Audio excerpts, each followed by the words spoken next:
Shah Rukh Khan received the 2018 Crystal Award for his leadership in championing children's and women's rights in India. Shah Rukh Khan was born in Delhi, India. When his school teacher asked him what he wanted to be in the future, he said he would become a Bollywood star. Though his teacher tried to explain to him that his dream was unrealistic, his mother's response was, "If Shah Rukh Khan says it will happen, it will happen." So the story goes. Today, with a following that runs into the billions and a series of films that speak of his tremendous talent and intense work, Shah Rukh Khan is an icon who entertains and inspires his fellow countrymen and women, and who is loved by film audiences around the world, across languages and cultures. Shah Rukh Khan has also been one of India's leading philanthropists. He has been instrumental in funding and launching several charitable causes in India. In October 2013, he founded the non-profit organization Mir Foundation, named after his beloved father, Mir Taj Mohammed Khan. It provides support to women who are victims of attacks and suffer major acid attacks and suffer major burn injuries. The foundation provides medical treatment, legal aid, vocational training, as well as rehabilitation and livelihood support. Shah Rukh Khan has also helped create specialized children's hospital wards and has supported childcare centers with free boarding for children undergoing cancer treatment. I would like to now ask Shah Rukh Khan to join me on stage.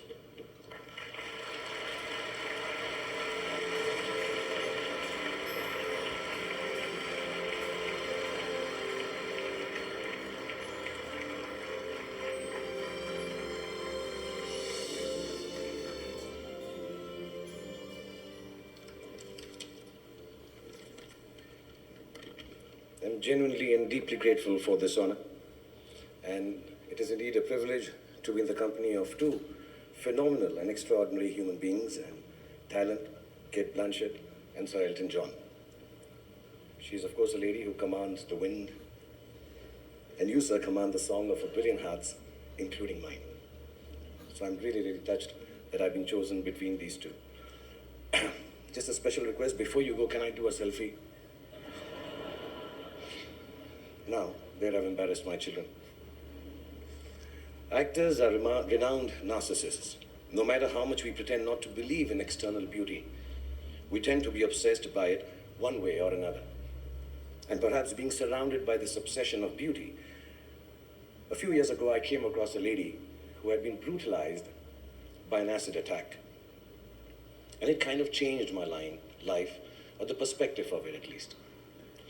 To disfigure a woman by throwing acid on her face is, to me, one of the basest, crudest acts of subjugation imaginable.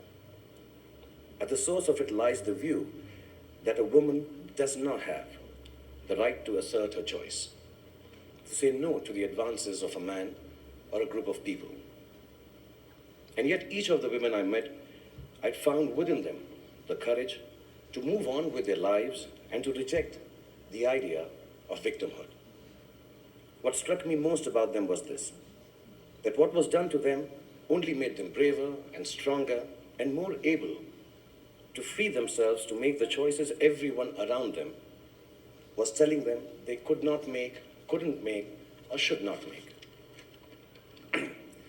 From them I have learned how courage can catalyze victimhood into heroism, how solidarity rather than charity enables the human will to overcome, how equality is not a concept, but a truth that encompasses all living beings, and how the service of others is not a choice anymore for any of us. It is a duty that all of us must fulfill in the name of humankind. When I journeyed through the lives of these heroic women and children through the work of Mir Foundation, I experienced a complete reversal of perspective.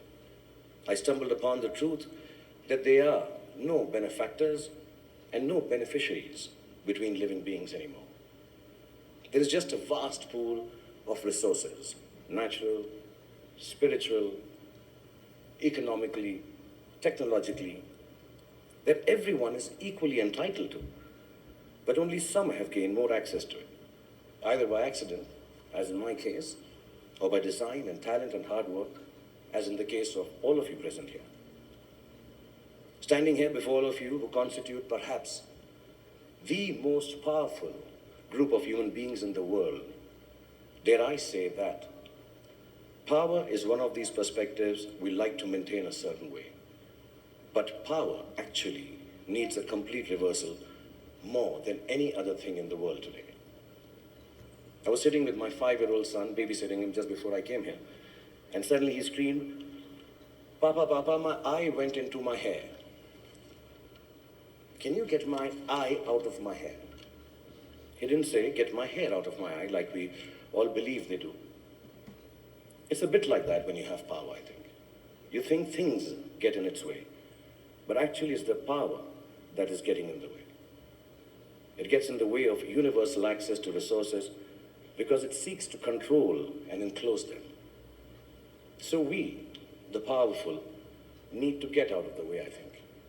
To pick the barriers apart, the ones that give us names and races and colors and hierarchies. We need to get out of the way and into the work of breaking open access for each and everyone with a true sense of ourselves, not as more powerful or less privileged, but genuinely as equals. That is what I have learned from my beautifully scarred women. I'm grateful to these brave women and children who I work with for all that they have done for me, to the World Economic Forum and all of you present here today for recognizing their heroism by conferring this award and this reward upon me.